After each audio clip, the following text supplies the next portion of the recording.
Subscribe करें और bell दबाएं ताकि कोई खबर रह न जाए। आज सिंध असम्बली के इजलास जो होना था हुआ नहीं, उसमें भी लड़ाई का एक मंजर सामने आया है। अपोजिशन की रिक्वेजिशन थी कि इजलास बुलाया जाए। जब इजलास बुलाया गया तो इजलास बुलाते ही से पहले ही नोटिफिकेशन हो गया कि 3 जून तक उसको मुलतवी कर दिया गया। अपोजिशन एहतजाज कर रही, बाहर आए, सड़क बैठे सीढ़ियों पर और इजलास बुला लिया खुद से और हुकूमत के खिलाफ नारेबाजी की गई। हुकूमत से मुस्ताफ़ी होने का मुतालबा किया जा रहा है। कहा जा रहा है कि सिंध में सिर्फ और सिर्फ मीडिया की हद तक चीज़ें बताने के लिए सिंध हुकूमत ने की हैं, प्रैक्टिकली अमली तौर पर कुछ नज़र नहीं आया है। आज हम बात करेंगे कि ये कोरोना का मामला हुकूमत और अपोजिशन, चाहे वो विफाक है या सूबान है, एक नया शोशा खेलने के लिए, लड़ने के लिए मिल गया है, या वाकई हुकूमतें और अपोजिशन मिलकर अवामी मफाद के लिए, कौम के लिए और उन लोगों को जो इस वक्त इस मरज़ में मुब्तला हो गए हैं या हो रहे हैं या अगले आने वाले वक्त में हो सकते हैं, उनके बचाव के लिए भी कुछ कर रही है। हमारे साथ इस वक्त मौजूद हैं फैसल अजीज़ खान साहब, चीफ न्यूज़ ऑफिसर, सीनियर सहाफ़ी और एंकर पर्सन। लेकिन उनसे गुफ्तगू से पहले जो आज हुआ है वहाँ असम्बली हॉल के बाहर अपोजिशन जमातों की जानिब से, वो क्या था?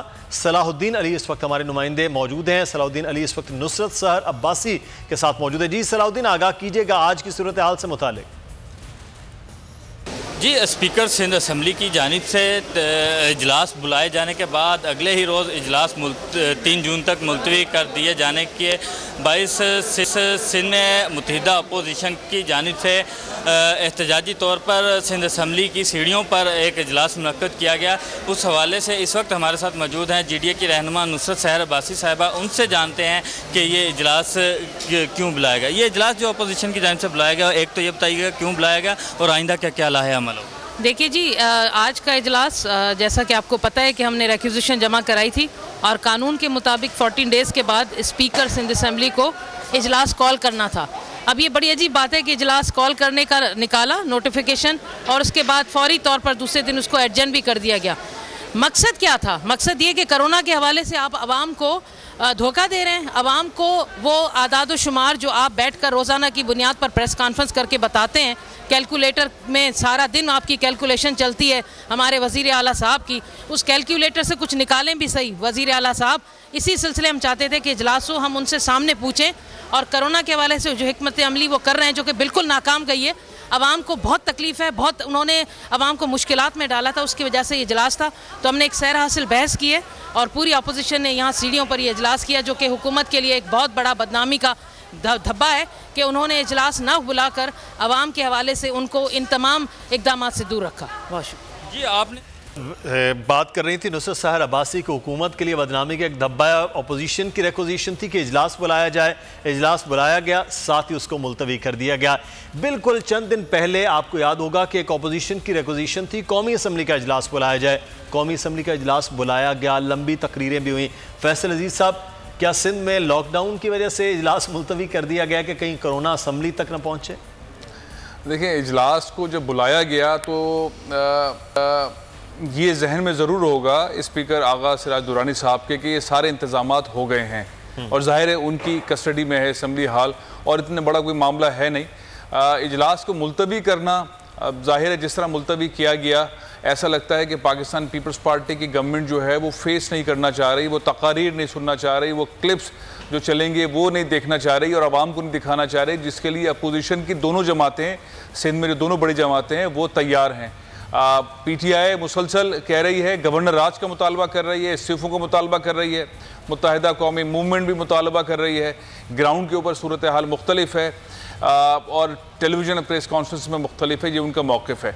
अब मामला ये है कि जिस तरह से मुराद अली शाह साहब लेकर चले हैं पूरे इस कोरोना वाले सेटअप को, उस सेटअप को जहाँ तारीफ़ होती रही है और वो ख़ुद भी करवाते रहे हैं, अब लोगों के पास परसेप्शन भी पहले फेज़ के अंदर ये रहा है, उनके पास तो बड़ा बेहतरीन मौका था मुराद अली शाह साहब के पास, नासिर हुसैन शाह साहब के पास, सईद गनी साहब के पास, कि वो अपनी परफॉर्मेंस सामने रखते कि उन्होंने इस शोबे में ये किया। रोजाना जो क्लिप जारी करते हैं वो असेंबली के अंदर बताते कि हमने ये इस शोबे में ये किया, ये 300 करोड़ रुपए का राशन जिस तरह तकसीम किया उसकी भी चीजें बताते, हॉस्पिटल्स में क्या क्या किया उसके बारे में बताते, मास्क की डिस्ट्रीब्यूशन के बारे में बताते, फंड्स कैसे यूटिलाइज किया उसके बारे में बताते, प्राइवेट हॉस्पिटल्स को किस तरह उन्होंने एंगेज किया है, 1-1 लाख रुपए एक दिन के ICU के जो दिए जा रहे हैं पेशेंट्स के इलाज के लिए उसके बारे में बताते। ये सब कुछ बताते कि सक्खर में, लाड़काना में, नवाबशाह में, खैरपुर में, कराची में, हैदराबाद में किस तरह उन्होंने ये जाल बिछाया है जहां लोगों को सहूलत दी जा रही है।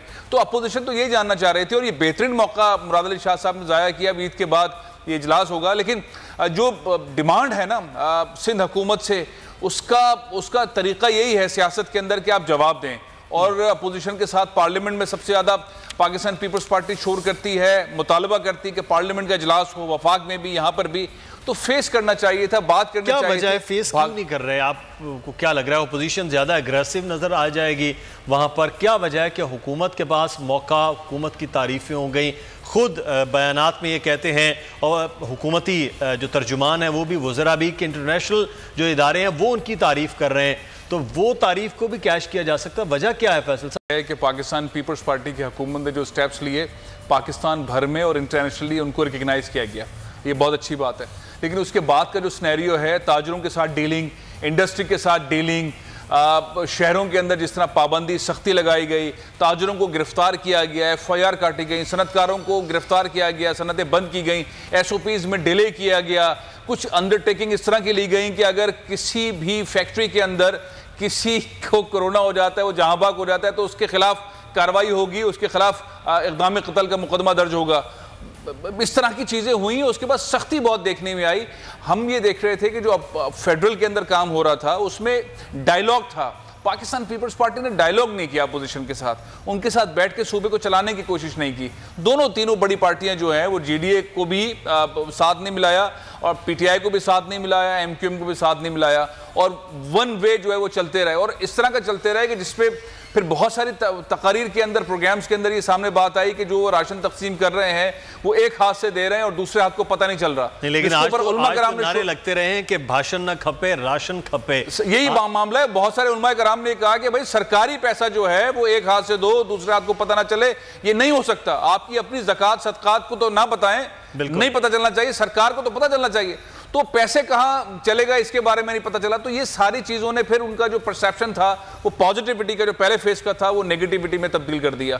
और फिर होते होते होते पाकिस्तान पीपल्स पार्टी एक कॉर्नर में आ गई है जहां बहुत अच्छा बोलते हैं सईद गनी, बेहतरीन बोलते हैं नासिर शाह, मुर्तजा वहाब बहुत अच्छा बोलते हैं, मुराद अली शाह बहुत अच्छा बोलते हैं, लेकिन इनके सारे बोलने के पीछे का जो सिनेरियो है वो हकीकत से नहीं जुड़ा हुआ और वो उसको जोड़ने में भी कामयाब नहीं हुए, इसलिए वो शुबात खड़े हो गए और अपोजिशन को मौका मिल गया। तो वो तो कह रहे हैं कि सारा बजट जो है वो खा गए हैं, मतलब बजट का भी हिसाब कोई नहीं दे रहे।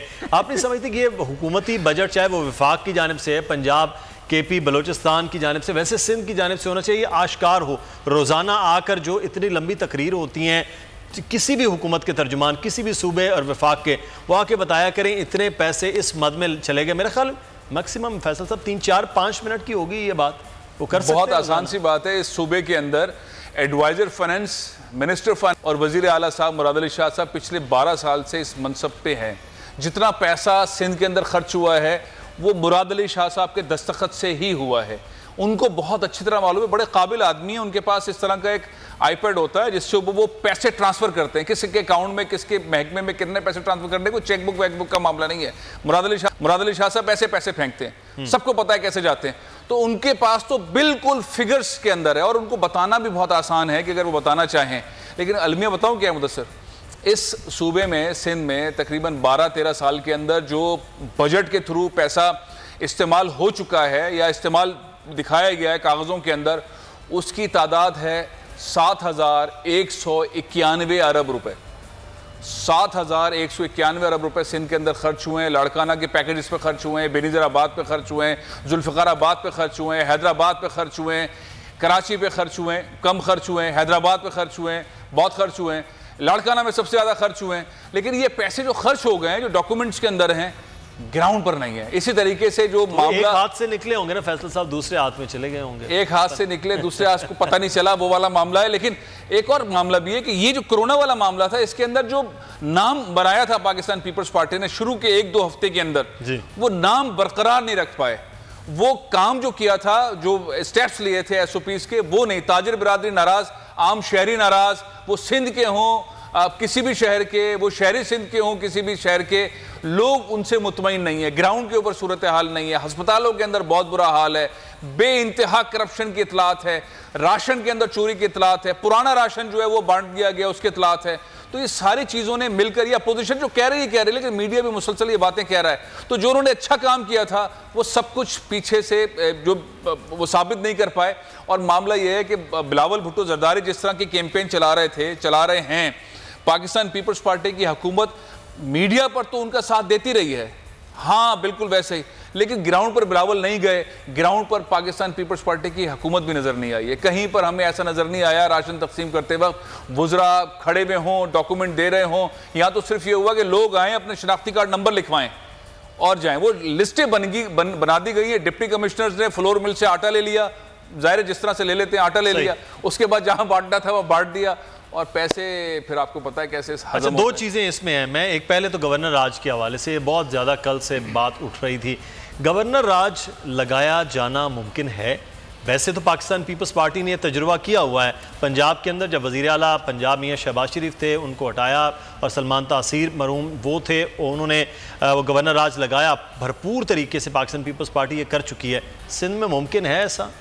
25 फरवरी 2009 को पाकिस्तान पीपल्स पार्टी ने एक मुंतखब जमहूरी हुकूमत को इन्हीं इल्ज़ामात के तहत हटाया था, जो इल्ज़ामात आज पाकिस्तान पीपल्स पार्टी पर सिंध में हैं।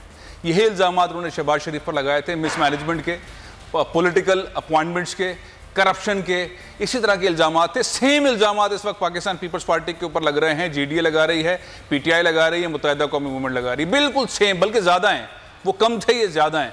तो बिल्कुल सेम थे। 25 फरवरी 2009 को पाकिस्तान पीपल्स पार्टी हुकूमत ने पंजाब के अंदर गवर्नर राज लगाया और सलमान तासीर ने बड़े दमंग अंदाज के अंदर पंजाब को चलाया, बेहतरीन अंदाज के अंदर उन्होंने चलाया था। यहाँ पर भी सिनेरियो इसी तरह का बन रहा है। कोई दूसरी राय टाइप का एनवायरनमेंट नहीं है। डिमांड उस तरह की आ रही है, इस्तीफा दें, पाकिस्तान पीपल्स पार्टी की हुकूमत इस्तीफा देते, गवर्नर राज लगा दिया जाए। वफाक में भी ये बातें हो रही हैं, सिंध के टॉप लीडरशिप जो है ये बातें कर रहे हैं। वफाक में ये बात हो रही है कि वफाक में ये बात हो रही है। जो नाम 2-4 दिन पहले चले थे वो बड़े संजीदा लोगों के नाम थे, उन लोगों ने तरदीद नहीं की।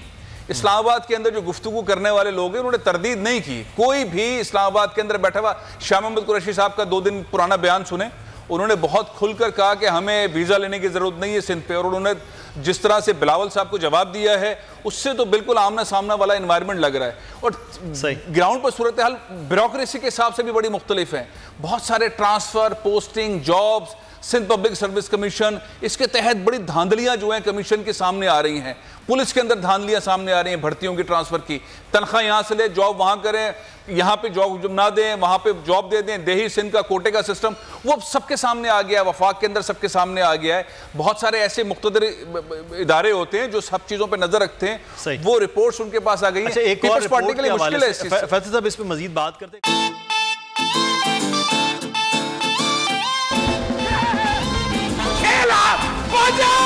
खुश रहो पाकिस्तान 2020 कप के कॉमेडी किंग्स ने मचा दी धूम। पड़ोसी मुल्क के कॉमेडियंस ने भेजे अपने फेवरेट कंटेस्टेंट्स के लिए प्यार भरे पैगामात। जिसे देखे जमाना। अमीर रैम्बो मेरा भाई अब बहुत अच्छे आर्टिस्ट हैं। आप एक गेम शो कर रहे हैं बोल चैनल में, मेरी तरफ से बहुत बहुत बधाई आपको। नहीं है कोई इधर गेम पुराना। गेम शो खुश रहो पाकिस्तान, कॉमेडी, फन, म्यूजिक, मजा आ रहा है बहुत। गिलगित बल्चिस्तान खुश रहो पाकिस्तान। रेड में है 7 लाख। हमारे रऊफ लाला साहब, शकील सिद्दीकी साहब और आमिर रैम्बो साहब, लोगों को बहुत हंसा रहे हैं। गेम शो चल रहा है यार, बहुत बढ़िया चल रहा है। दिल कर रहा है मैं भी आपके। या अल्लाह मुझे हरवा दे। अब सुन तो लो, कसम खुदा की आपका रोजा इज्जत कर रहा हूँ। नहीं बता रहा गेम में मैं रोने जा रहा हूँ। गोल्ड टेलीविजन पे जो गेम शो हो रहा है, जिसको मेरे दोस्त और पाकिस्तान के बहुत अच्छे फनकार फैसल कुरैशी कंडक्ट कर रहे हैं। All the best. ये गेम जीती है टीम पंजाब ने। मैं पूरी टीम को बधाई देता हूँ। इंशाल्लाह निश्चित रूप से जीत होगी पूरी टीम की। शकील भाई को मेरी तरफ से बहुत बहुत बधाई, बहुत बहुत शुभकामनाएं। शकील भाई, I really really love you और आप बेस्ट हो। माशाल्लाह, लग रहा है बिल्ली का ऑपरेशन करके आया। खूब वो आपका शो खूब चले, आप खूब जम के आपका नाम रोशन हो, ऐसी नेक तमन्नाओं के साथ मैं दुआ करता हूं।